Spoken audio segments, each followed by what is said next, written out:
মাদ্রাসা শিক্ষা বলতেই মূলত কওমি ধারাকেই বোঝানো হয়। এই দেশে আলিয়া মাদ্রাসায় যে পরিমাণ ছাত্র আছে, কওমি মাদ্রাসায় ছাত্রের সংখ্যা তার কমপক্ষে 10 গুণ বেশি। যে পরিমাণ আলিয়া মাদ্রাসা আছে, কওমি মাদ্রাসার সংখ্যাও কমপক্ষে 10 গুণ বেশি। এটা কমে বলেছি।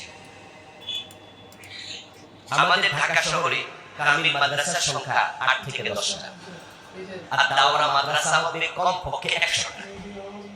তাহলে 10 গুণের বেশি।